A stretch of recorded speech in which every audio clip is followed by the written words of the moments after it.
Get ready to the countdown.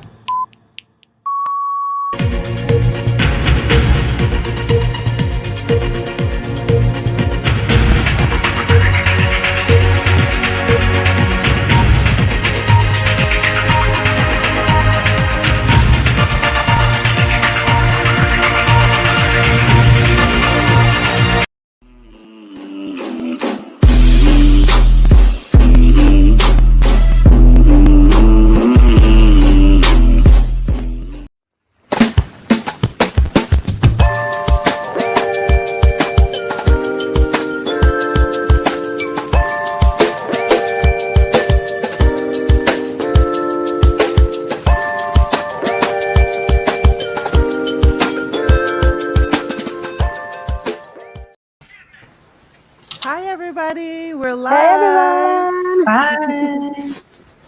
This is gonna be a fun show, y'all. Mm-hmm. I Yes. think so. So while before you begin, go ahead and start sharing the stream and let everybody know that we're live. I just did. Did you? I gotta do it. Oh, it's always crazy when I have to do it because it takes me a I lot did it in the longer than intro. everybody. Right. So Oh, how's hang on. everybody? Am I doing this right? Unicorn. I've shared it in my group. Cool. So today Given we're that talking about Jehovah Witness urban legends. Are y'all ready for this? Yes. Leslie, I see you backstage. We're gonna bring you on in just a minute. So how's everybody? Better? Better? You Good, yeah. I love your poster. I just noticed you changed your poster in the back. Yeah. Yeah, because before it was the lady who Yeah, we the pride memorialized. Sarah Hagazi, yeah. Yeah. Yes. And what about you, Molly? I see your unicorn. Why are you putting it up? Your unicorn and your minion. I'm trying to put her in a place where she will be visible but not obstruct. Yeah, I guess. All right. Hey, Anthony. Thanks for joining us. Bye. All right. So y'all want to get started with our favorite Jehovah Witness urban legends. Okay. And what we mean by that is, you've heard Jehovah Witnesses circulate stories. I don't know. I can think of one off the top of my head. Like they told me that Siri tells them that they have the best translation in the world. And I've checked on Google. I've checked on Siri, and it never says it. So I don't know.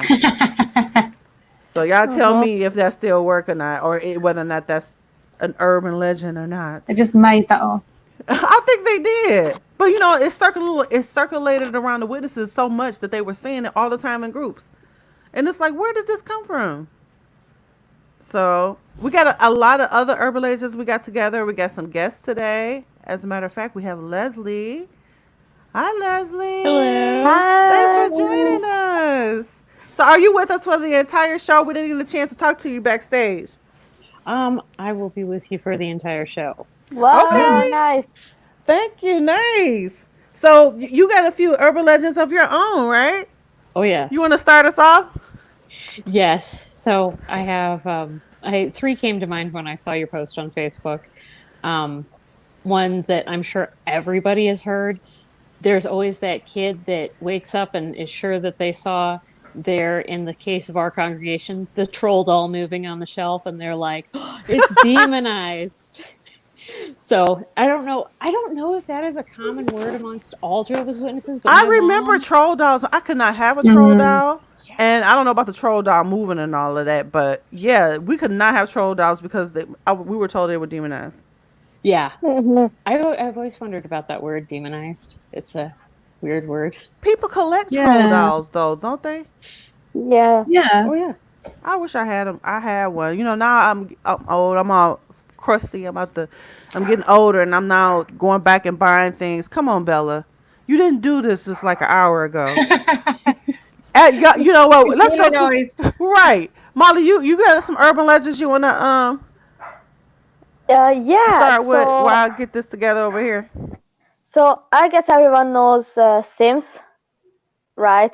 The game. And basically, it was coming out like, Sims 1, Sims 2, and Sims 3 came out while I was still in as like a very young very young kid, and basically we were told that it's like demonized, yes, because they were like, oh, you can have like same-sex relationships in it, and then you have the like fortune teller woman, and it's like you can call it call her, if you want to, and so that's like very very dangerous, because how will you like avoid that if you play the game? It's still there, the option to call the fortune teller is built in, so that's like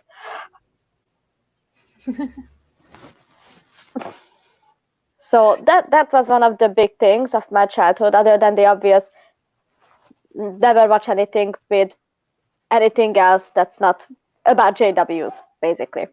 Mm. Hi, Abs. Hi everyone. Oh yeah, Narnia. I forgot about that. Oh yeah.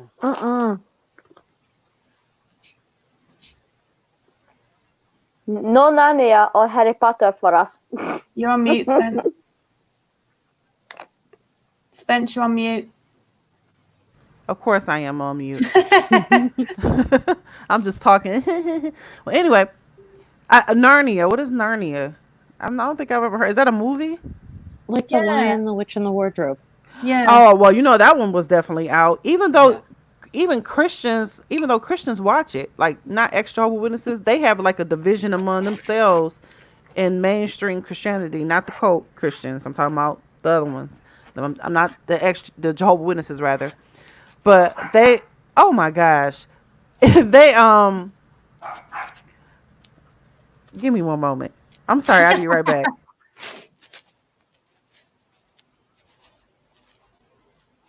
You're on mute again. I'm gonna bring up the slideshow we did.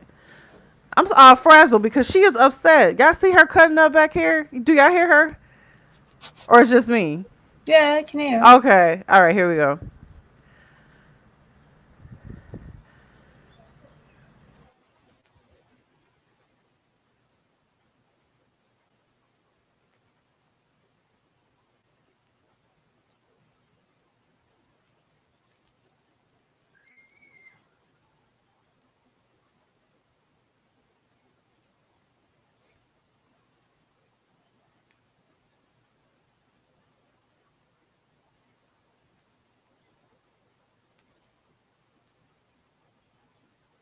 Silence. I'm sorry. This normally never happens, but I'm disciplining my child, and I am also trying to get this dog. This is life hits you when it hits you. Mm-hmm. Even when you're on a live stream, child. Here we go. Bedknobs and broomsticks. Now I remember seeing this, not seeing it, but seeing it on TV when I was younger, like the commercials for it. We went on holiday, and my parents were like, I don't know whether they wanted to get rid of us for the day or whatever. So there was like, right, you guys go to the cinema, and we looked at the films that were on, and we was like, yeah, we'll go and watch this. And it was like full of magic, and we was kind of like, should we leave? Should we walk out? And we was like, nah, we'll just like carry on watching it. And it was like magic from start to end. So afterwards, like, what was the film like? It was like, yeah, there was only a tiny bit of magic in it. It wasn't that bad. So we just like completely lied because we just wanted to stop and watch it. And then a couple of years ago, I saw the film, and I was like, how did we get away with like watching that much magic? Wow. See, now I don't think I ever wanted to watch that because I don't know. It just I didn't understand what was going on at the time, but I know my mother wouldn't let me watch it anyway. So she was just like, Disney is out. Mostly like anything Disney was just like almost. Yeah, I was told that my father was incarcerated when I was like 5. So obviously he was like, oh, my baby girl, we used to watch Disney movies together, so he sent me letters from prison on these pretty letter papers, and I was told I need to burn them in order not to get demonized. And about magic in movies, I also remember that my first like rebellious phase at like 13 was when I watched the Harry Potter movies, and I was like Well, that's fun. Let's see what we got next. So there was a book when I was growing up, and it was one of my favorites. It was called Hecate Peg, and it was about this witch who um, turned these children into different foods, and she was going to, of course, feast as witches and lots of fairy tales do. And their mother came and guessed which food each of the children were based on their favorite foods, and saved the kids. They turned back into her kids. And one of the kids in the hall, he had sleep paralysis one night, and the book was in his room, and he remembered that the book was in his room. So after that, it was clearly a banned book, and I couldn't even get anything from the library that was by the same author. My parents were like, that woman is clearly demonized. That happened to So me too, because I used to like. Okay, now I hate scary movies. I know we're supposed to have a chat talking about scary movies, and I'm supposed to watch a scary movie. But no, I hate scary stuff.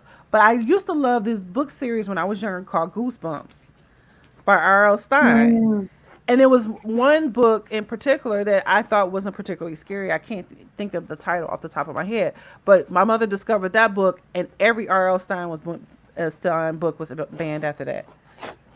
So I feel you on that. And I'm just off the top of my head. We could not watch when I was mentioning Disney. The only exception she made was for Little Mermaid. She really loved the Little Mermaid, but when I thought about it, you said like witches is typically are in children's stories. There was a witch in there. yeah, she was doing lots of magic. Yeah, Ursula, and she was like conjuring stuff. And remember that scene where she's conjuring stuff, and before she take Ariel's voice. But I guess that was okay. So sometimes Jehovah Witnesses parents, I guess they can be hypocritical depending on Mm. I don't think they if it's knew their Ursula. childhood favorite stuff. I don't think they knew Ursula was based on Divine, the drag queen, either. Oh yeah. Then that would have been totally out. Emma, you got a anecdote about your 16th birthday. Yeah, obviously because my dad wasn't a Jehovah's Witness, my real dad, so he brought me a pendant on my 16th birthday, and I didn't realise, and my parents told me what it was, and I think they must have looked up in their catalogue, because the internet wasn't around back then, so I don't know how they knew that this necklace was a horn of life. And because they said it represented like fertility, fertility, and strength, I wasn't allowed to have it because it was basically like a good luck charm. So they made me throw it away, and I just remember I was gutted, and I wrapped it up in tissue paper, and I put it in the kitchen bin, and I wrapped it up because I didn't want like the kitchen waste to be touching it, and I just placed it in there, and I was really gutted about it. And then I thought last year I'd completely forgot about it, and I thought, you know what, I want to buy that again. So from the birthday money that my dad brought me this year, I actually brought it again and put it onto my charm bracelet.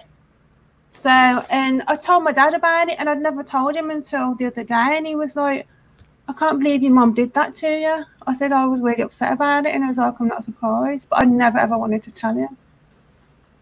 What is it about, you know, parents feeling like demons attached to things? Because I know we had a trophy from my grandfather, and it had a flag on it, and my mother just insisted that the night that she had a terrible dream, and the night we brought this trophy in, it was because she was looking all over the house and she found that it had a flag on it.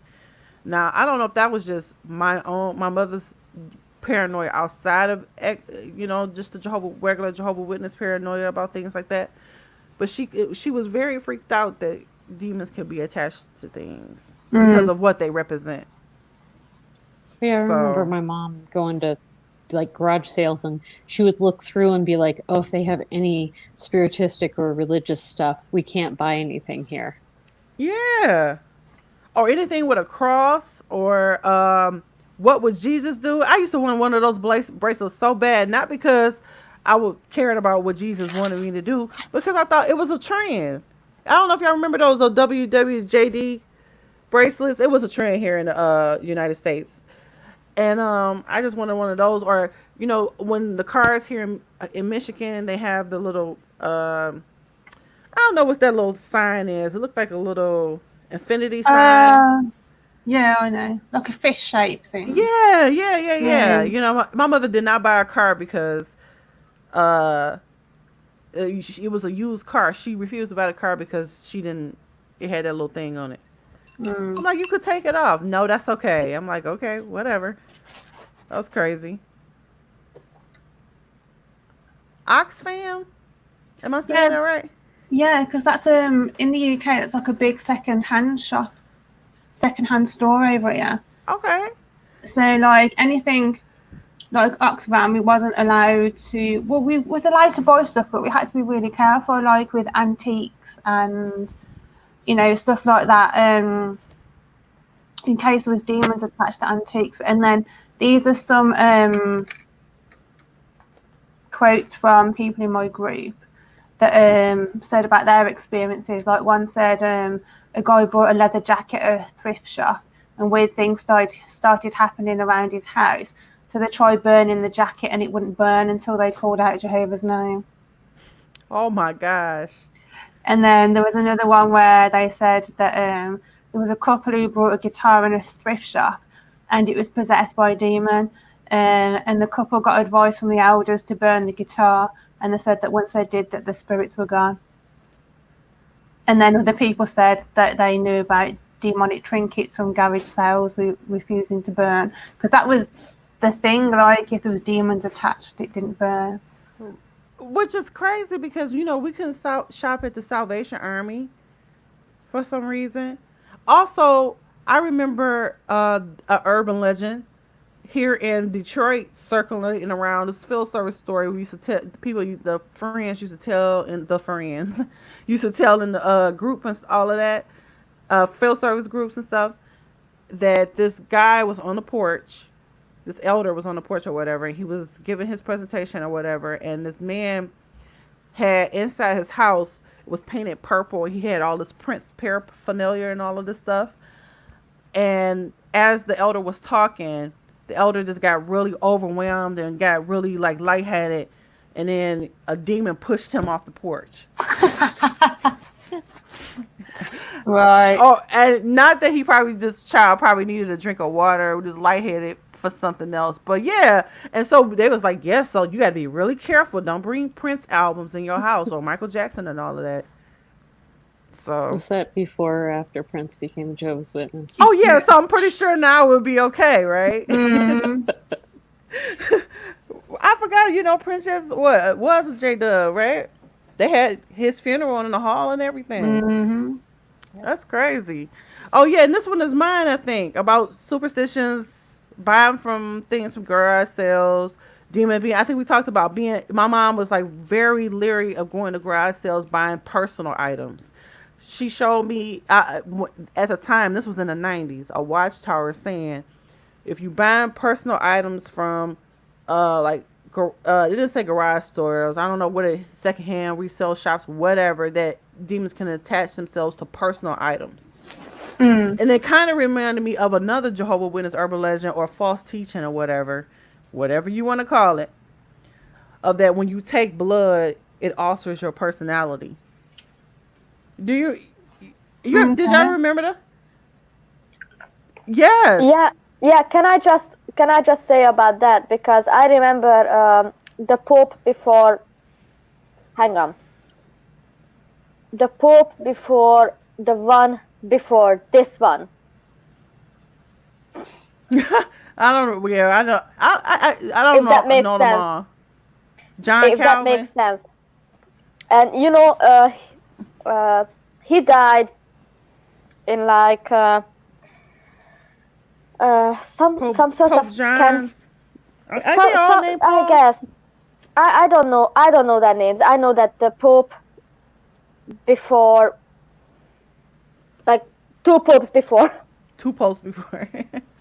Lord, and basically he took a blood transfusion, and I remember in the hall they were saying that he died because all the sins from the donor got attached to him, and so that's why he succumbed to the illness and died eventually because of the blood transfusion.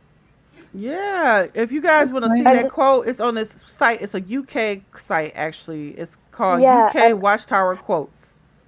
and I remember saying that, you see, this is why we don't take blood. You get sick and you die, Wow. and The other thing was with my nan was like really into jumble sales, and we wasn't allowed to go into ones that are in churches. And I remember a lot of the time she'd be really gutted because we want to go, and it'd be in a church, and she'd be like, "No, we can't go to that because it's in a church." Oh yeah, or like here in Detroit, it's a big thing with black churches. Like they barbecue outside the church and sell barbecue dinners and stuff like that. We could not buy barbecue dinners and stuff from the church. You know, they always it was like I don't know how the church extended out to.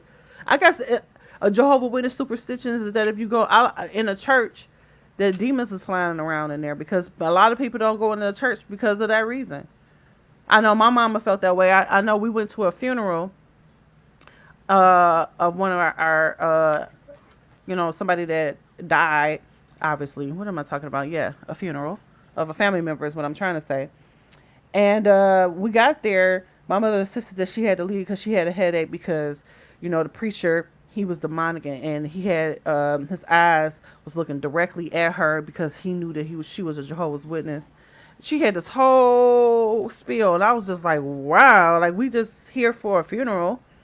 But I mean, unless and it depends on where you come from too. My mother was very superstitious. If you guys are familiar with like my family, it come from a small town in well, my grandfather called it Louisiana. It's actually Louisiana, and a lot of country folks, and they had a lot of superstitions down there, and a lot of it, my grandfather was into voodoo, his father and stuff was into voodoo and stuff. Now I think my mom carried a lot of those superstitions over to the Jehovah Witnesses, and then when the Jehovah Witnesses she started, had their own superstitions. I don't think it exasperated her paranoia. Like she was super paranoid about bringing anything in the house. Like we had video games that she would put on the porch. I don't know if the demons can't come past the door or something. Like what I'm And it, saying, oh, put them out on the porch. I'm like, okay, so the demons just gonna hang out on the porch. That makes no sense. But she's like, nope, y'all not bringing demons in my house. Like we couldn't play Mortal Kombat. I don't know if y'all can remember that video game for yeah. that reason. Let's see what we got next. Oh, this is so cute. I want a My Little Pony. I never had them. Like my sister had one, and I remember that she had to go through this whole like rigmarole of choosing one that wasn't to do with magic or anything like that. Like, and I think there was only like one or two she had the choice. And then the picture on the left there is from my group where someone had a daughter had gone to visit a mum and took like this little unicorn My Little Pony, and the mum had cut the horn off it to make it be allowed in her house. That is crazy. What is the horn gonna do? The horn is magical. But Is yeah, it's that a where the magical magic at? part. So yeah, she fixed it by cutting the horn off, so it's not magical anymore. So it's just a regular horse now, I guess. Yeah. Oh man. You know what? We had like My Little Ponies though. So that's why I'm so nostalgic about them. The collector's guy. I wish I had them, but I guess we never watched the cartoon, and neither did my mother. Yeah. So maybe There's my so mother much didn't magic in it know. though, weren't there? So Yeah, we never watched the cartoon, and so maybe my mom just thought they were just really pretty horses or something. But yeah, Were let's any see. of your parents afraid of having people pray for them who weren't Jehovah's Witnesses? Oh yep, yeah. My mom yep, was yep, yep. terrified. She was like, they'll send demons to us if they pray for us. Even even funnier, or funnier, whatever, is that we couldn't say, bless you, mm. or good luck, Yes. Yeah. obviously. And in Hungarian we have like two expressions. One of them says like bless you, and the other one, may you get better soon. and we always have to go with the "May you get better soon." Like and it's something that I carry this day because it's stuck. It's something that it's in my language. I don't like saying "bless you" for some reason. Mm. And you Right. couldn't clink glasses and say cheers because apparently that was warding off demons as well. I forgot about that. Yeah, we couldn't say cheers. Mm. Yeah, and about My Little Ponies, it's crazy because um, we grew up with those movies coming out. Like I was 12 when the first Iron Man movie came out. I grew up in the like big era of like the Disney classics, Hannah Montana, Wizards of Waverly Place, all that stuff. And what was crazy is that whenever we were watching, like, we were allowed to watch Hannah Montana, which is about a girl wanting to be famous, but we weren't allowed to watch like Wizards of Waverly Place, obviously, for the obvious reason. And I remember even when we were completely alone at home, we would, either turn off the TV or immediately switch the channel if it was mentioned. Any magic, any religion, any spirituality, anything like that. Boom, out. Turn off the TV, change the channel immediately. Uh, we weren't allowed to watch like Turkish series because they were openly Muslim, or some of the characters are openly Muslim, and they were like, "How can you watch this when they have sex before marriage? And how can you watch this when they have like openly Muslim characters?" I'm like, oh my god. Wow. Cabbage Patch Dolls, yeah, as well. I Yep. remember them. Cabbage Patch. I had a few. I think my sister had one, but then again, I think you had to be really careful which ones. And then someone else there was saying, like, in my group that they were told they were possessed, and apparently they were told that they used to rip little girls' heads off and throw them out the window. Like, What? why would you tell kids that? So she said she always used to keep them in the closet, and when she slept, she kept them in the closet so when she slept, they wouldn't rip her head off during the night. That's crazy. Like, Now why would that's you an tell urban kids that? legend. But I had a few. My auntie actually used to make Cabbage Patch dolls, so I think that's probably why I probably got away with them. Got away with that. Oh, this is a big one. Everybody that responded to us had a Smurf story. Everyone knows the Smurfs. And I remember it was a few years ago, and I wish I'd have noted the lady's name. And I'm sure it was in my XJW group. And she told me that it was her husband that accidentally started the rumour. She said that a child had left the Smurf in the Kingdom Hall, and he moved it and put it on the wall outside, and nobody seen him move it. So they all just apparently said that this Smurf was demonised and got up and walked there by itself. And then apparently that just started the whole rumour to do with Smurfs. Cause I heard it too. Mm. Way over here. So we obviously I can watch Smurfs. And I actually went back and watched this movie. I loved the movie. It was cute. My mom would let me watch episodes that didn't have Gargamel in them. So I would just tell her that none of them had Gargamel in them. She'd come and say, so, and I'd be like, no, doesn't have Gargamel in it. And Ooh, a game. yeah, Dungeons and Dragons, that was like a big thing over here. Yeah. And it was like a role-playing game, but apparently because it had wargaming roots, that it had like elves and wizards, and he wasn't allowed to play it. But the ironic thing is that one of the guys that designed it was actually an XJW. Ha ha ha! That's great. That's funny. I never knew that. Wow, that's Me fucking either. awesome. Sorry, I'm having lunch too. I mean, Everybody what's crazy about the Smurfs though, before I forget, sorry, is my sister loves Disney, Hello Kitty, Winnie the Pooh, all these like old school like kids cartoons, and she had this big Papa Smurf plushie, and I remember we painted the house, and so I needed to sleep in her room. And I was always bitching and moaning about how that Papa Smurf plush is demonic and stuff. And so I slept in her room, and we were talking in my JW family, and I noted, oh, I slept so good.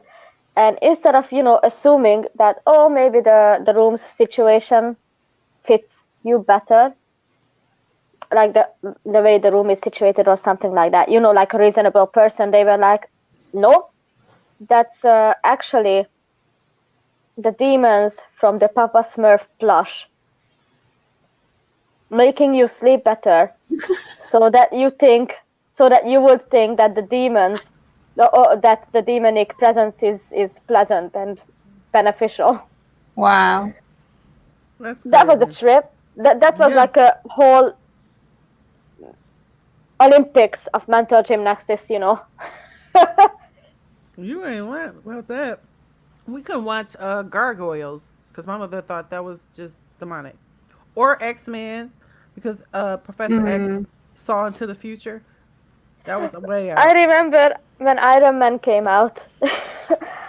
I'm sorry if I interrupted you. It was not my intention. I remember when Iron Man came out, my JW mom said, "Y'all can't watch that movie because there's no such a thing as an Iron Man."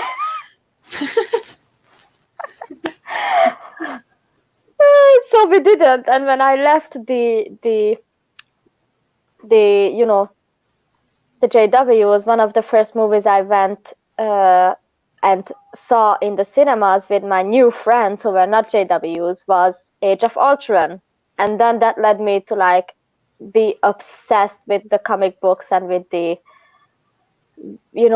Marvel movies and the DC movies, like the Batman movies and stuff. And I was like, oh my! Ever since I'm just such a nerd for superheroes. Scooby Doo as well. We wasn't allowed to watch that because of like ghosts and other stuff that happened in that. And that was Yep. crazy because my mom Yeah. used to tell me, or no, I found out older when I got older that it was not really demonic. That they would solve it at the end, like somebody else would be the Mm. culprit, like real life culprit. It wasn't like demons or Yeah. something like that, which was Yeah. crazy. Why Scooby Doo was off limits.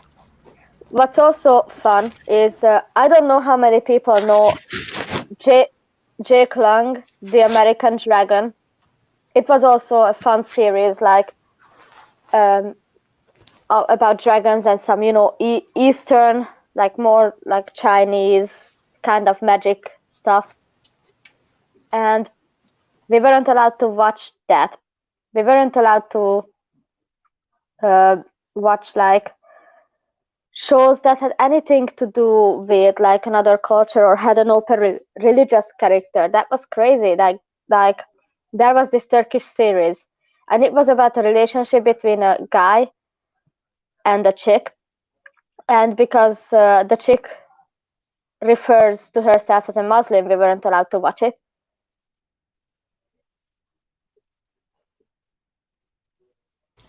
Crazy. And yeah, this slide. There was always some sort of variation of like an angel protection story going around, where it normally goes along the rise of an old lady knocks on somebody's door, and the guy is either like a rapist or a serial killer.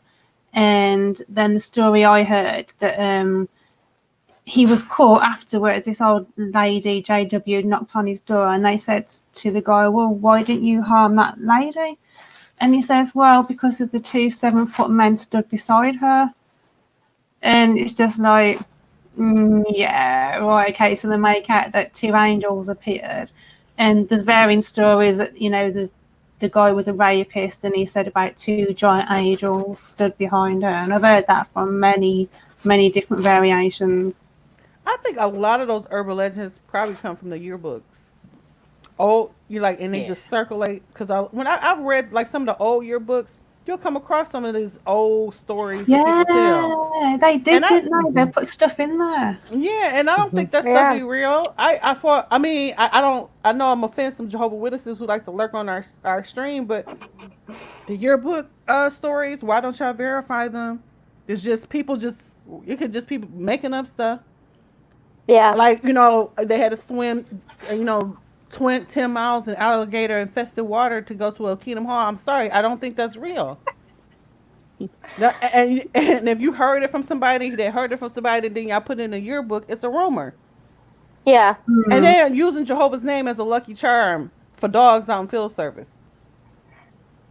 I have a I story heard about so that many too. stories like of people saying, just witnesses say that if a dog come and try to attack you on field service, um, just say Jehovah's name and then the dog will go away. Like, no, it won't. Like Yeah, Jehovah's. yeah, we used to do that with my JW family. We were out like, walking or doing field service or stuff. Like whatever. Even if we were just walking, just to the store or something, we would have like these stray dogs, sometimes rabid around our area. And we would, the three of us, like the three kids, we would hold hands and say like, get away from us, Satan, for Jehovah is protecting us. And then if the dogs stayed silent or started running at us but get around, we would be like, oh, thank you, Jehovah. And it's like, well, maybe it's just that the dog wasn't actually gonna do anything, but who are we to know such a thing, you I'm know? sure dogs do not recognize Jehovah. Bella don't never listen to me, and I'm calling her by the name I've been calling her since she was younger. So she just goes here, Jehovah. Oh, okay, I'll stop. Yeah, okay, whatever. Try it in the middle of the stream, Jehovah, please. Shut my dog up. Jehovah. Shut my dog up, Jehovah. See what happens. Right. Yeah. So yeah, I think a lot of the urban legends come from y'all yearbooks that are unverified Mm, stories yeah, I about forgot people about doing Yeah. the most. I'd think so too myself. Yeah.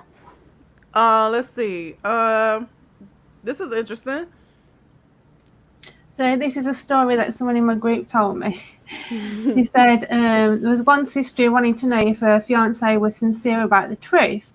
So they went for a walk and she threw a Bible off a bridge and said, I don't believe any of this crap. And he said, me too. Then she revealed that she was testing his loyalty and didn't want to marry him. So she says it was a story that they told all of our sisters about being careful who they marry.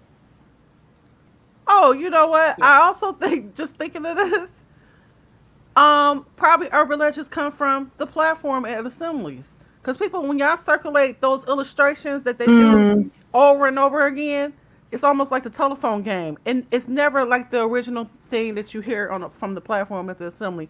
And people, they have Jehovah Witnesses. Y'all still superstitious too. Like, what is this whole thing? Oh, don't tell me about the talk. Like, what's gonna happen to you if you go listen to the convention in advance? Nothing. yeah. It's like So Chinese whispers sometimes, isn't it? It's like, right, like it's like don't you can't listen to the talk. Don't listen. Oh, don't tell me anything about it. Okay, whatever. Yeah, I heard Uh, similar things to the woman testing her fiance's loyalty as well. right. I'd never heard about that. that's crazy. And you know what? Pioneers they circulate these stories a lot too in groups. Mm. Because I think a lot of the urban Girl, legends that I've heard about Smurfs and all this other kind of stuff, the man get demon pushes people off the porch. That was all in car groups, field service car groups. pioneers are the worst. Like they are like clucking hands, man. Just gossiping all day, doing nothing else. Just gossiping, nothing Yeah, else. right. Do they count their time while they're telling these stories? Yeah, because that's not witnessing.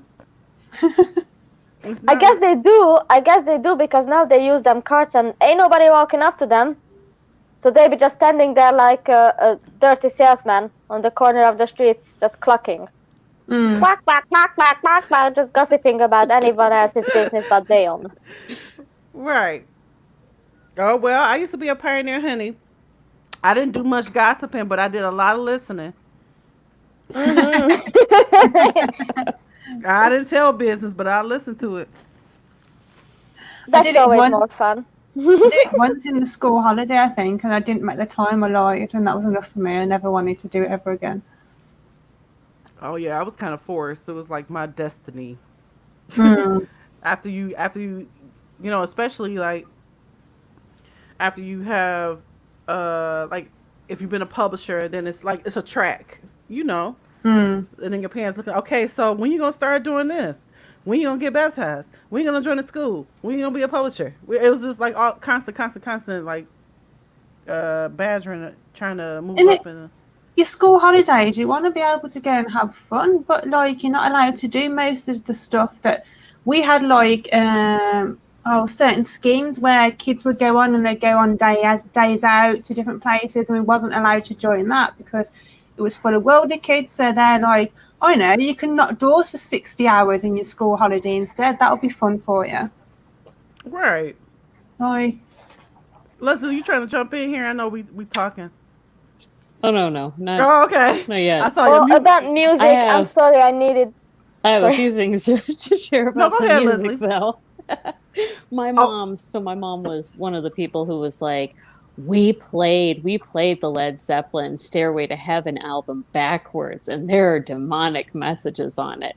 So I was, needless to say, not allowed to listen to Led Zeppelin growing up, and Kiss was absolutely out of the question as well. I remember them saying from the platform, like, kids in Satan's service, and I was like, what? Like, really? And that quote's from a group where she said that there were so many that gave her nightmares, urban legends, but the one classic was playing the record backward, and it was Satan, who said the world was coming to an end, and if people followed him, he would save them. It just like I remember hearing about being played backwards records, and I would never even thought to do that. I never even tried it, even because I just thought back then, yeah, whatever, that's just bollocks. So, what would be the point? right.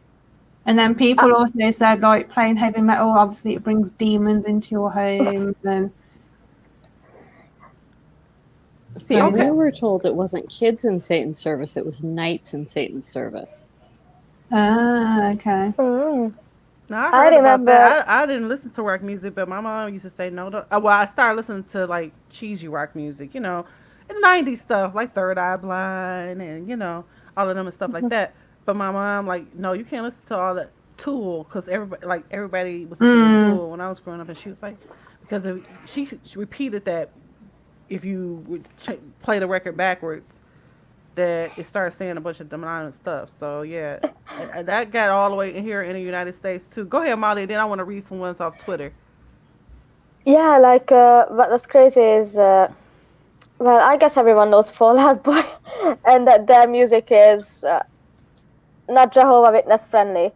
But I remember we got away with listening to This Ain't a Scene and Thanks for the Memories. Those were like very big when we were like kids, obviously.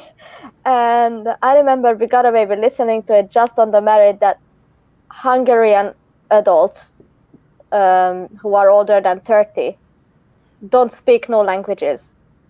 So they didn't understand the lyrics, but they, if they heard anything like even remotely fun sounding, like, like a giggle in the song or something, they would go to Google and translate the lyrics because they were like, well, if she's giggling like that, then obviously it's something sexual, and you can't be exposed to something sexual now, can you? And stuff like that. It was wild. So somebody on Twitter brought up fortune cookies. Can I just tell a quick Oh, go music ahead. story, actually? Yeah, go ahead. I don't know if I've told this before, but one of the last conventions I went to, it was in like a big football ground. And I normally had to sit with my parents, but I was house sitting for my nan. So me and my friend who was house sitting, we managed to go to the convention separate from my parents. And they'd said, make sure you find us. And we was like, yeah, we'll try. We didn't. So we sat at the opposite end of the stadium.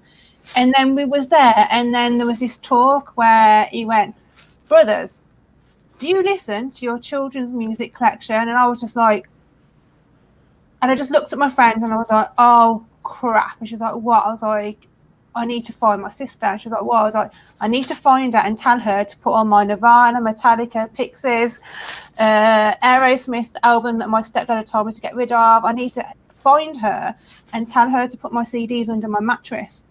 And like, obviously there's thousands of people in this football stadium. So in the dinner hour, I don't know how I managed it, but I found her.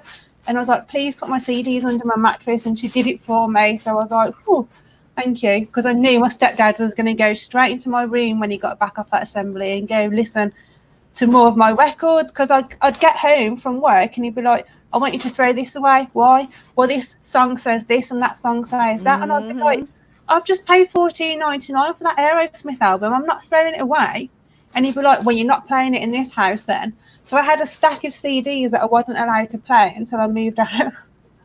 Hi, Rebecca Ford. Anthony, I'm not going to flash his comments right now, but he said he tried to play the records backwards. It was just backwards music. Oh, okay. But yeah, that's, yeah, my mom used to, and I remember that $14.99 price, by the way, for CDs. So I remember that back in the day. See, I was in Columbia House. Remember Columbia House where you get all those CDs for like a penny? And then we used to have like a subscription here in the US, like an online delivery thing. Yeah, we had one as well. I can't remember what it was called, but I used to spend all my wages on CDs, getting them delivered online. Yeah, me too. I guess that's a 90s thing, y'all. But somebody on Twitter mentioned that fortune cookies, fortune cookies, you could not open them and read your fortune because they thought that was demonic. Yeah.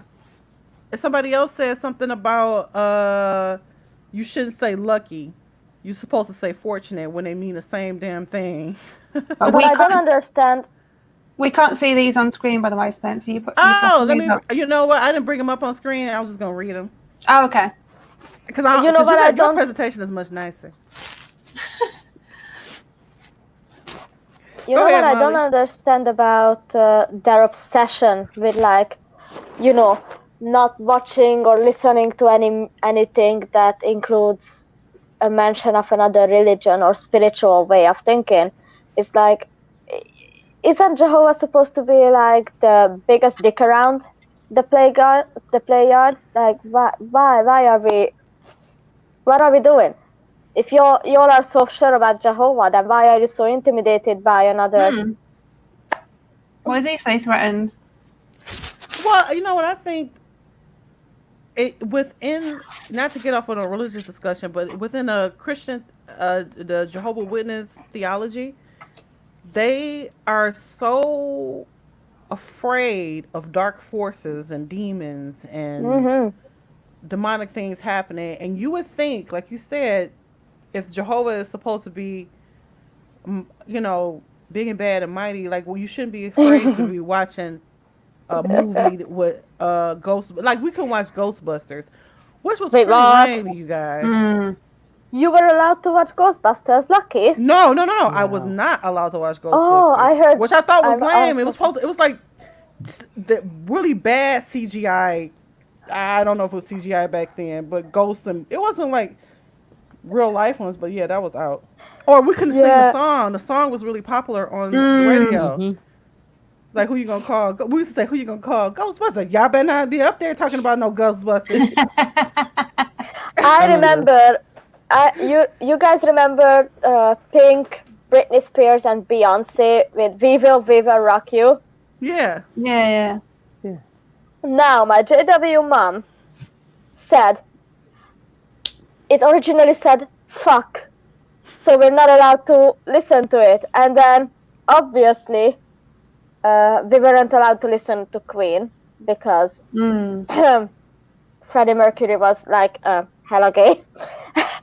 And Elton John, Michael Jackson, we weren't allowed to listen to Michael Jackson, only the Earth song. That's the one song that we were allowed to listen to, because the others were, sexual or whatever. And, my mother took the Thriller album and broke it in half after she saw the video. So which Oh was about God. ghosts and goblins and goblins. And I didn't. I Yeah. still don't. I have still not seen Thriller, and I never will watch it because I'm just not into Too it. scary for you. There was this song But I yeah, can't Go, go ahead, Leslie. I can't yeah. remember the name of the song or the band, but it's the song where he says, "Get it on, bang a gong, get it on." My dad, he used to Oh, change yeah. that every single time it would come on. And finally, I was like, "Why do you change that song?" And he's like, "I don't like that song because it has drug references." I'm like, "Drug Mm. references?" He's like, "Yeah, gong, that thing that kids use to smoke marijuana out of." I was like, "That's a bong, not a gong." Oh, another song that stuck in my head because it was everywhere when I was like 13 is Miley Cyrus's "Who Owns My Heart," and the lyrics is like, "Who owns my heart? Is it love or is it art?" Some stuff like that, and like we are living art. And then, my JW family was like checking out the lyrics on Google, obviously, for every song, and they used Google Translate and then asked me to translate it too. And obviously, the good little brain was JW I was, any slight thing that was out of line, I called out, and then we did not listen to those songs. Everyone would hate me in a Kingdom Hall. I'm sorry. I'm sorry to that man. I really I am. know, like we couldn't. Well, obviously nobody could, as Jehovah's Witnesses. Marijuana. I know y'all. '90s people. Marijuana was out. It was no such thing as medical Mm-mm. marijuana. Back then, we were told that if you smoked marijuana, the demons was present. My mom was like, "What do you think?" Especially, why they using all that smoke? I'm like, because you don't smoke marijuana. When you smoke marijuana, it's a lot more smoke than an average cigarette. I don't know. In the um um yearbook, I believe, if I was it the yearbook, I want to pull it up. In the night, they used to equate spirits or go. If you're not a Jehovah's Witness, spirits or demonic things with drug use. Like it went hand in hand. Well, my dad said even smoking cigarettes, he was like, "That's how you call in the demons." Yeah, Yeah. call. That's Yeah. what it is. That's what I was looking for. It calling on the demons. How you calling on the demons? How do you call on the demons? How does that even work? Yeah. Talking about songs there, you just reminded me where on a Sunday after the meetings, we'd go home, have dinner, and then some of us would go and play football in like a big field, not far from mine. So us girls used to just sit really and watch the boys play football. And we used to have this thing called Top of the Pops. And it was on the radio, not Top of the Pops, it was the Top 40, where it was on the radio and they would like play through the top 40 songs in the charts. And I remember when Let's Talk About Sex by Salt and Pepper was at number one. And so when it got down to number one, I used to like turn the volume down like really, really quiet because I liked the song, but I'd turn it down so low, hoping that nobody like around me. And then the people knowing that I'd listened to the charts go, "Have you turned that off?" And I'd be like, "Yeah, I've turned it off." But I'd be like trying not to hum it and like sing along to it because it was a really catchy song as well. Oh, I Yeah. remember that was my jam back in the day. Mm. Did y'all parents, did they get really weird about I had it. What else I was trying to think? I just had it. Oh, about saying fool, like because of the Bible said you despicable fool or No. something. If you say you No. despicable, yeah, mom was like, let me show you the scripture what it says. Don't be calling nobody a fool because this is yeah. My mother used to do that all the time. Oh Lord. Yeah, I'm looking like, well, what's gonna happen to me? Or, this is not a Jehovah Witness urban legend. This is just something I wanted to know. Did y'all? Oh, since y'all international, like, well, y'all, I'm sure we're international to you guys, but I'm just wondering, like, did y'all used to hear this story of like the pig lady, or something like you would look in the mirror and say pig lady like 3 times, and like you something bad is supposed to Oh, happen. the Candyman. Oh, that's how can. Oh, we can watch Candyman. Maybe we had our Yeah, own we little ghetto couldn't. version But that there we was used a to. thing to do with you say Candyman in the mirror 3 times and he appears. Is that And a I think movie? then that yeah, and then I think they broadened it. And there was one my nieces was telling me about. There's some sort of witch lady that if you say her name in the mirror 3 times, she comes out to get you or something. Bloody Oh my Mary. gosh. Bloody Bloody Mary, Mary. that's Yeah. it. Yeah. We know about Bloody Mary, yes. Another thing that was crazy is, you know, as kids do, we would, when we watched stuff, we would pick our favorite character and say, like, when they do something that's relatable to us, kids would be like, that's me. Like, you know, and our JW parents overheard this conversation once when we were making, like when I was making a joke about how this character is relatable to me because I I am clumsy. And I was like, that's me. And she was like, no, that's not you. And that's demonic to say stuff like this. And I'm just like, oh my God. So even that was demonic, saying that's me when a character did something you can relate to. I flashed the last comments across the stream, so you may have saw some of the comments there, but I didn't read them off because we pretty much covered them. Yeah. We There's really did. there's Go ahead. one urban legend that so it was my great aunt told, and I used to tell it to adults, and I would be like, I can't believe they're buying into this. So she told this urban legend that was this cautionary tale about don't hang out with worldly people. Um, this woman who she was a Jehovah's Witness, and she worked with these really nice people, and they kept inviting her out and kept inviting her out. And they were like, you should come around to a barbecue. And she was like, you know what? They're so nice. I think I'm going to take them up on it and go to the barbecue. So she goes to the barbecue, and I remember my great aunt Marie going, turns out she was the barbecue, and they were Satanists, and they sacrificed her to Satan. And she told me this. I was like, I must have been like 7 or 8 years old as she's telling me this. And I remember thinking, there's no way this is real. And then I remember telling other kids and seeing them kind of look at me skeptically. And then I'd tell adults and they would be like, oh, that's terrible. This is why you should never hang out with worldly people, no matter how nice they are. Oh yeah, they have all kind of superstitions around Satanists. But yeah, we're not to pick on Jehovah's Witnesses, so do Christians. They say some wild stuff Mm-hmm. about Satanists. The Satanists. And what I'll just say really quickly, the Church of Satan. Who replied to me on Twitter because of something I said about, which I wasn't talking to them, but I was talking about the Jehovah's Witnesses. Um, they, I've learned after leaving, they don't actually worship Satan at all. Yeah. So Yeah, it's a joke to trigger Christians into reacting. But also another fun thing is about condoms, and that's just something that stuck with me.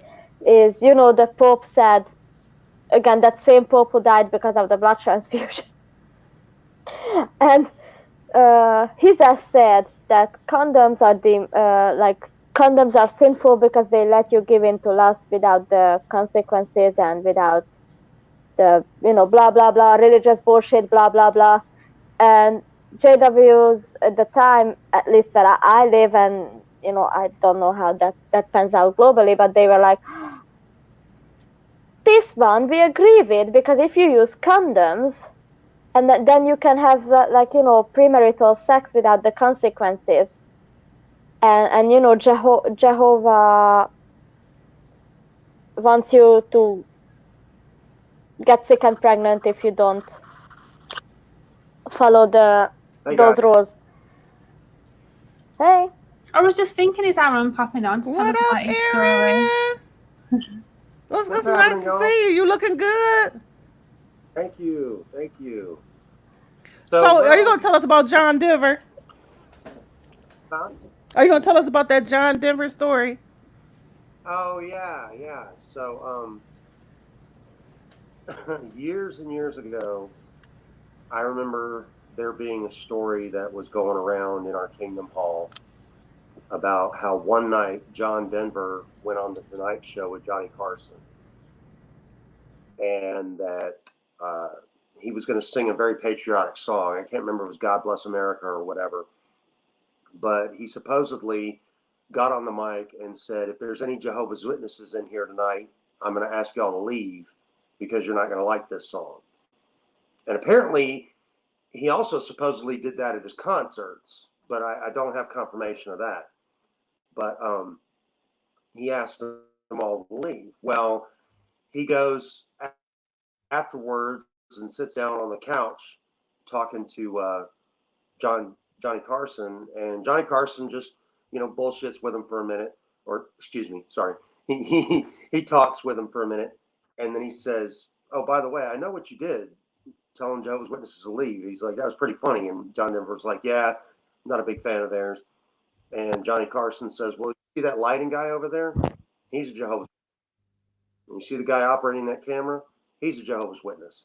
And I hired them because they're honest and hardworking. And now I'd like to ask you to leave." And supposedly told John Denver to leave his show. Well, I posted that in a group one time, and this was long before Facebook. And my email wound up being shown and featured on a Snopes article on their website, debunking that, saying that it's actually quite a common theme with sort of marginalized groups, that somebody shows hate toward them, and then somebody who's in a better position shows that same hate to the person that hated and tells them to leave. So yeah, it's been debunked there. And I looked up one time. I looked up guest spots on the Johnny Carson show, and John Denver obviously was a guest on his show many times, but there was absolutely no record of him being asked to leave the show. But I mean, it's funny to me that the Jehovah's Witnesses are so incredibly intense about being truthful and honest and forthright and everything like that, but yet they allow themselves to believe something that absolutely is not true. Right. Just because somebody here said this and somebody here said that. How many times did you read in the Awake magazine or the Watchtower about some so-and-so brother over in South Africa ran into a witch doctor, and the witch doctor started to try to throw a spell on him, and they said, "Jehovah rebuke you," and the witch doctor got knocked off his feet. I remember go ahead. Go ahead. No, go ahead. I was going to say, they never say Brother Happy Man over in South Africa. They never say the name. They just say, they ain't gonna name there names. was an experience one time of this one person who sort of might have done this, And it's like, the superstition is for a group that claims to be so, godly and everything like that. They are one of the most superstitious groups I've ever run into. Don't go antique shopping.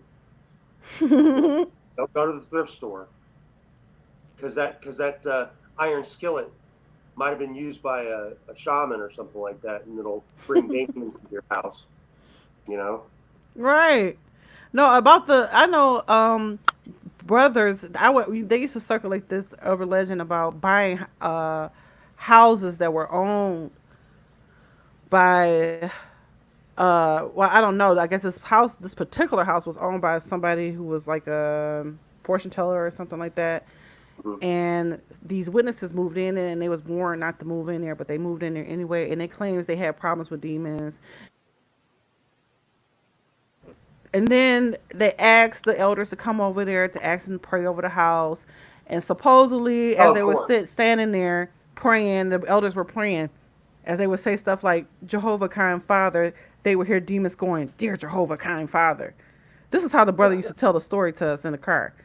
And he was like, the demons were mocking the elders, but the elders still strong, whatever, and they got the demons out the house. The brother and sister never had problems with demons in their house again. Of course not.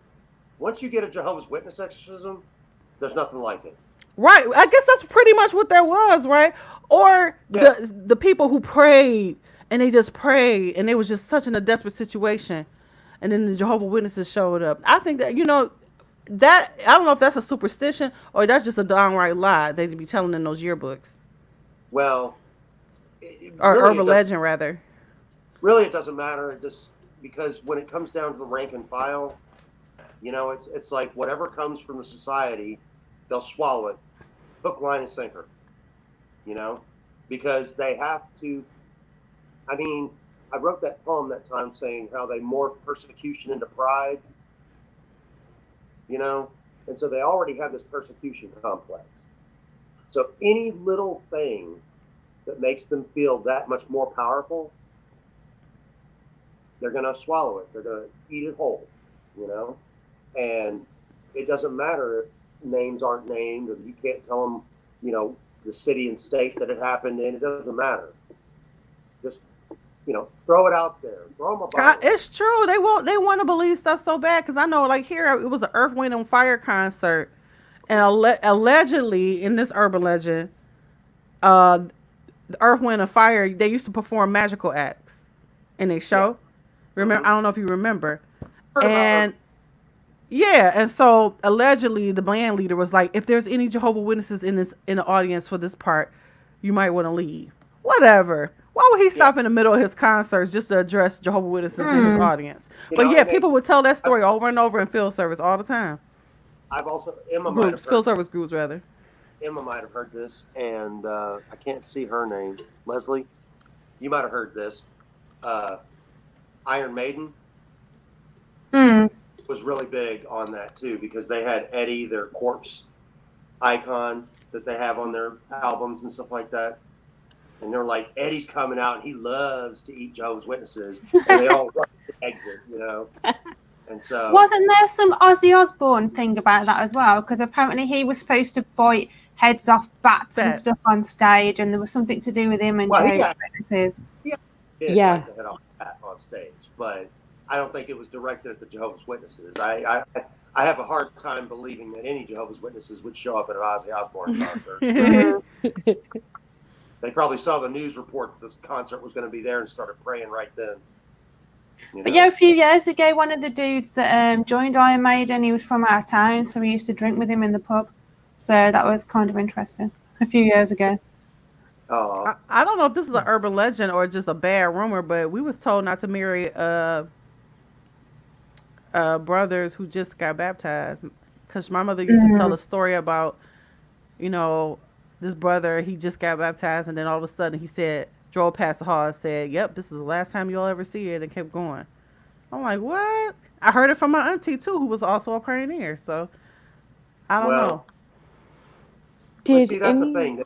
They spin so many of these stories, it's hard to, if you believe them all, then, and the thing is that for people that seem to be, they purport themselves to be so strong in their faith. They are so just like walking on eggshells in this world. Like every single little statement or action or even an image in a magazine is going to turn them demonized. I mean, we used to get told, my mom we couldn't watch David Copperfield special. You remember David Copperfield? Oh, yeah, we couldn't watch David Copperfield either. Yep. He's like, his eyes are demonized. Yeah, they would say stuff like that. Or disfellowship people. My mother used to say when disfellowship people leave, they have this dark cast over their face. They have this darkness about them because they just not, in the light no more. Just look at them. And so when people would get this fellowship, when they would come in the hall, we'd be looking at them like, yep, they look like they've been worldly. They just out here in the world. Why they look that way? It's because everybody in their whole fucking life is shunning them. Right. Or I heard that the Bono of U2 studied with the Jehovah's Witnesses. I don't know if that was real or not. They used to circulate that. I was going to ask regarding people who are disfellowshipped. My mom, anytime somebody was disfellowshipped, she would take anything that they had given her and she would throw it away because she'd be like, the demons have gotten a hold of them.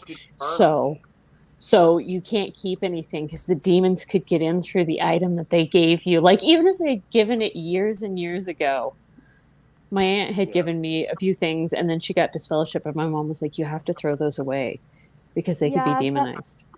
That was a thing. I remember my grandmother. Wow. How did we actually come out this saying? Because thinking back now, the reality of every fucking thing was demonized. How did we actually come out Yeah. insane? I was paranoid. I was terrified. Even in my adult life, I was such a chicken anyway. You know, my nickname was Chicken Little. But I, even as an adult, I didn't like sleeping with the lights off. Hmm. I was I that remember, terrified. I remember my grandmother telling us a story about how she had uh, she had gone to bed and was sleeping, and she kept hearing this knocking coming from her closet, and she couldn't understand what was going on. And she would open the closet, and there'd be nothing there. And she'd go back to sleep, and then she'd hear the knocking in her closet again. And so one day she went ahead and went through her entire closet and found this book that was like a picture book of all these different churches across the country. And she wound up throwing it away and never had any knocking since. You know, it's like, it's purely anecdotal. You know, Right. there's no basis to believe that it's actual fact. It's never true. Oh no, they never have no way to fact check any of this. Right. And the thing is, it's like, if you do question it and say, well, how did this happen? When did it happen? Where did it happen? They're like, check your faith, brother, or something like that, you know? Oh yeah, it's always you. I'm surprised you have demons in your house with that, Molly. Yes. All the I'm demons. surprised you don't have All the time. unicorn. He parties with the demons. Is that like cat? Is that like Corona Cat? Is that Corona Unicorn? Oh, it's very similar to No. Corona Cat, isn't it? No, it's gay or corn. It's a unicorn. What's his name? I think me and my best friend just dubbed it the super gay unicorn, and we just stuck with that. Okay. How are you and your friend doing? Did you have a good time? Oh yeah, he just left before we jumped down for makeup, so Oh, okay. Well, you look like you guys were having a blast. oh we were That's awesome. doing all the demonic things, you know, drinking alcohol, Oh Lord, you're such a sinner. listening to music that is about gay people and for gay people and all that. Yeah. You're going right. You're going right to Gehenna. Oh well. Do not collect $200. You're going right to Gehenna. You know, I always joke that one of my life goals is to go to hell in all religions. And I think I'm like super close to it. Okay. I'd rather go to hell anyway, because heaven would just be boring as fuck. So at least in hell, exactly. at least in hell, we can have a good party. Exactly. Well, And if you look at the depictions of the paradise, who wants to live in a place with all that polyester and you know, double knits and fucking khakis and polo shirts tucked in? And a bunch of dresses with lace collars. Yeah. They're still wearing the meeting clothes. Like, what? And it's just, Well, it'd be boring as hell. Say hi. I wanted to tell you guys that story. I appreciate you guys having me on. I got a couple things I got to do, but it's good to see you guys. I love Cool. you all. Okay. Good to catch up with you. All right. Speak All to you right. soon. talk to you soon. Bye. My what else? headphones disconnected. Sorry. Thank you, hubby, with the technical issues today. Air love. Yeah, he had Yeah, some stuff just to do. But what's also funny is we were told, and I'm not sure, we're all ladies here now, so I guess this is the perfect opportunity to pose the question. Were you all told that short hair is dodgy to have short hair? Well, my don't know mom that. said that it made you look like a boy. Yeah, like we were told that it's lesbianic and that it looks like you are Well, trying to I be didn't a want to boy. say the word that she said, but yeah, that's pretty much what she Yeah. said. I had like a really short sloped bob to about here, and that was like really drastic. Like I still used to push my hair limits, like changing the colour every week as bright as I could, as drastic as I could get away with. So they expected me to do that kind of stuff. My mom had short hair, and but it had to be a feminine cut, like my hair, how I have it now. Yeah, It would not fly. yeah. You know, I was thinking about earlier in our makeup chat. I was talking about birds, how we had superstitions around Jehovah Witnesses, not just Jehovah Witnesses, but I guess Jehovah Witnesses. I have never heard Christians say that the birds is going to eat you up and all of this stuff at Armageddon. So like my father showed us Alfred Hitchcock's movie The Birds, talking about some, yep, this is what it's going to be like, y'all. This is what it's going to be like, y'all. And we were so scared. So when we go out in field service, we had this own like superstition of birds. Like they stand around too long. They lingering. Like the new system must be getting closer. I'm like, what? I know. And then the pioneers would say something. Yep, it's gonna be a feast. Oh Lord, we had a superstition about white doves. That if you see a white dove, that means that at that moment Jehovah is like very fucking pleased with you. And I used to see white doves every time. I like purposefully was looking at the sky to see them white doves after while going to the meeting, or coming home from the meeting that I snuck off to, and developing like stomach ulcers at age 13 because it was so fucking stressful trying to get away from my mama without being noticed. Anyway, and I always, when you look for it like obsessively, you will fucking find it. And I always saw these white doves. And I was like, yes, Jehovah is very pleased with me for lying, which is one of the 10 commandments that thou shalt not bear false witness. And then I'm out here lying to my mama straight up to her face like this. That, no, I'm not going to the meeting. No, I'm not. No.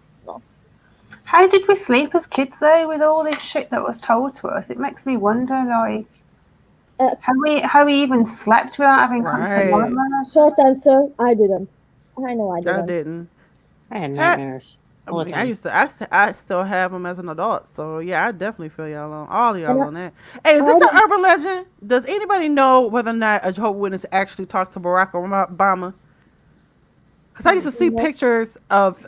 Oh, and gave him a leaflet or something. Yeah, is that an urban legend or not? Did he actually listen? I wonder if that's true. It's the same with Simon Cowell as well. There was pictures going around with him being given a flyer. Really? Oh, yeah. And you know what? Hulk Hogan too. I saw one with him. Unless y'all photoshopping pictures, Jehovah's Witnesses. Yeah, you never know. They accused us of photoshopping, so you never know. Yeah. Oh, they accused us of photoshopping everything.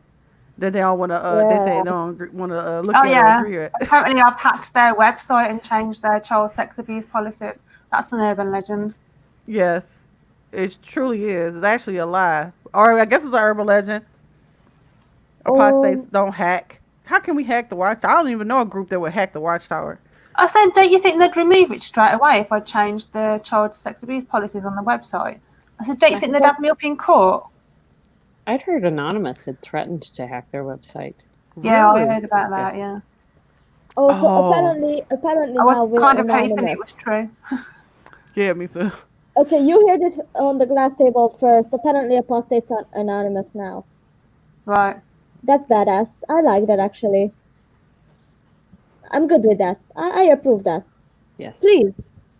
Believe that I'm a badass hacker that could vibe with Anonymous. Please do. And act accordingly when you speak into me. Thank you. Okay, so we're at the end of our stream. Leslie, we want to thank you for for coming. But before you go, I want you to tell us a little bit about yourself and a little bit about your Jehovah's Witness story. I don't want people to get off and not know who you are. Yeah. So I still live in Colorado. I was born and raised here. My parents, grandparents, and on my dad's side, some of my great-grandparents became Jehovah's Witnesses. From, I don't know, about 3 on, I was like, this is just not for me. So I never really jived with it, but I gave it a good try because I really wanted to make my parents happy. I was baptized at 14. I was disfellowshipped at 15. I'd realized I made a huge mistake. I was disfellowshipped again at 17, and then I disassociated at 25 and have not been back since. And Well, welcome to the 3 times this club. That's what I call it. yes, That's me because I was this. Well, I don't know. Yeah, this, and this 3 times. And you said you was this, and disassociated. So yes, right, good for Yeah. you, taking your power back. yeah. I know a lot of people talk about, fading is the way to go, but for me it felt really good to say I don't want to be a part of this anymore. This is not my thing. Yes, I survived, quite a bit of child sex abuse and at the hands of my grandfather, and quite a bit of physical, mental, and spiritual abuse at the hands of my father. So it's been a lot of recovering and healing from that. Yeah. But I like my life today. I have, I'm married. I have 2 fantastic kids. I have friends that are, they're the best family I could have. They're better than my blood family. And Yes. I mean, I consider myself very lucky that I got out at 25 and I didn't waste any more time there. And, I've been able to build a life that I love today. Well, as a wife of a husband who's a fader, I definitely understand it. I would love, and we live for the day that he actually makes that choice. It is a personal choice, for people to decide who fade and those who stay. But I always say it's a way to take your power back. When I went, I was this for a multitude of things, but one of the things that stuck out was the apostasy. Having that label, obviously. I embrace it now, just like you embrace your life, honey. So all those people watching thinking it's not life after the Jehovah's Witnesses, it most certainly is. Let me tell you what an urgent legend is. That when we want to leave because we want to sin, that's the urban legend that they tell you. Oh, we want to leave because we want to go out here and do worldly things. Well, some of us really do. I wanted to be worldly at one time. But ain't nothing wrong with it. I mean, we're with it. And I know you're not going to listen to me now, or you don't hear me now. And I say this, we have to talk to our audience, because we have audience that is mixed. You have extra Jehovah's Witnesses, and we get Jehovah's Witnesses who bomb our stream. So that is an urban legend. There is life after the Jehovah's Witnesses. Our lives don't fall apart. We don't get on drugs. What else? What else? The urban legends they should say about us? We don't worship Satan. Yeah. Yeah, and other than that, adding to what you said, that we are just leaving to, sin and all that. The other is that we are malicious, like when we try to interact with you. Or bitter.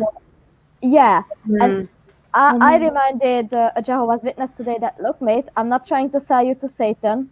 I don't believe in Satan, so there you go.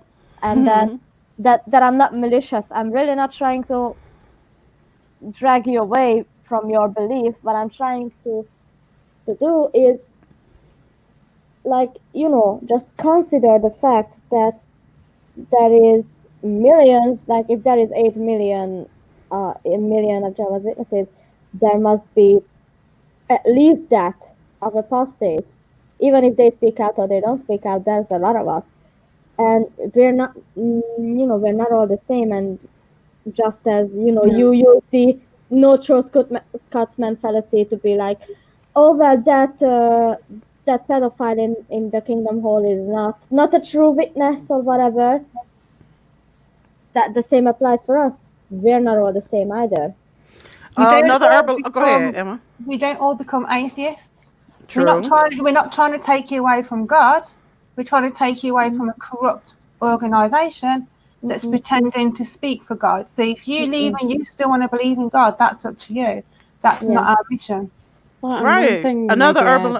That we all were disrespectful to the elders or something, leadership. That's why we got. I didn't want to cut you off. Our urban legend is, no, people don't just get kicked out of the Jehovah's Witnesses unless they sin. That's not true. If you disagree with the leadership, you get kicked out as well. That's not a sin. Go ahead, Leslie. One thing my dad told me before I left is he said, Satan will never let you be successful in life. He's always gonna let you get right to the point where you're starting to get successful, and he's gonna take it away because he doesn't let people who leave Jehovah be successful. And I spent years afraid of that. Like, it seems like the silliest thing now, but I was terrified of that for years after I left. And it's not true. Right. It's not true at all. Right. Or that we are so unhappy. There's nothing out there waiting to sabotage me. Yes, some big boogeyman. The amount of JWs that say stupid stuff in the groups, like get a job. So just because you're on we're on a JW site, that means we don't have jobs. No, you're all junkies, like you're all into drugs and junkies and worship Satan. It's just like, or that somehow that what's his name? The guy who wrote Crisis of Conscience. Raven Franz. Yeah, is somehow our leader. That's an urban legend. Oh yeah, because I think we've got some apostasy headquarters. Like, I've been told as well that I must be a prostitute and like all sorts. Oh yeah. And just like, where do you get this logic from? Really? Urban legends, stuff they stuck around in field service groups to scare each other into staying into the organization. Right. All right, so you guys, we thank you so much, Leslie, for sharing your story with us, trusting our platform to do it, and as well as joining us for the Urban Legends. That was pretty cool, y'all. I think we covered a lot of them. And if you didn't hear some of them on the show, go ahead and leave them in the comments, and because we usually reply to the comments, later on, staggering throughout the week. Also, I'm glad to see some of our YouTubers are back. Thanks for joining us this week. I don't know if it was technical issues, because we look like we're having technical issues almost 2 weeks in a row. It must have been, because there was no YouTube comments came through like last week at all. Not at all. I don't know what went on there. So our show next week, or our live broadcast next week is what do we have coming up? Is it the ARC one? Yeah, the Australian Royal Commission and the Watchtower Victims Memorial Day. Yes. See, if you're looking at Emma's poster in her stream, we'll be highlighting the Watchtower Victims Memorial Day. You are going on a protest, right? Well, yeah, because I was going to put posters up yesterday, because I found out the other day that they've brought it forward a week this year, where it's always been on the 26th of July.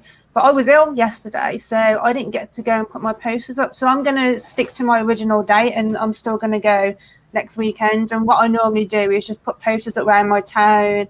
I'm not sure how restricted the train station is going to be during COVID, but we normally go and put like flyers out on the tables and then leave some flyers around town and that kind of thing. So I plan on doing that next weekend. Emma, you back in action after COVID. COVID can't stop Emma, y'all. No, it's been so long since I've done that kind of stuff. It's been weird.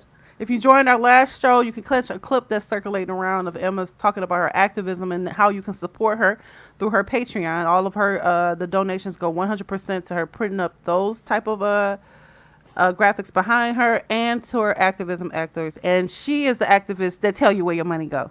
That ain't and I send shade. them to other people as well. If they want paper versions, I do post them to other people as well. Yes, she does. She sure does. And we're collecting stories for the ARC. So if you, I know Leslie, you mentioned you had background with sex abuse. If you want to share your story, you're more than welcome to come back with on live stream next week. We have a few other people lined up. We're going to share stories. Emma, you've collected stories. Yeah, to share I've as well. People's stories online. So. Yeah, so it's going to be one of our bigger shows, and be prepared. It might be one of our longer streams next week. So we're calling this a special, just like our memorial special. Mm-hmm. Hey, hi. Hey, baby. You bombing the live stream? Oh, what a cutie. So you guys, we're going to go ahead and sign off and say goodbye. We thank you for joining us. Make sure you come back for the ARC, the Royal Commission, or rather special, along with the Watchtower Memorial Victims Day next week. And I guess we'll see you guys soon, right? Yeah. Same time. Thanks for joining. Bye. Thank you for having me.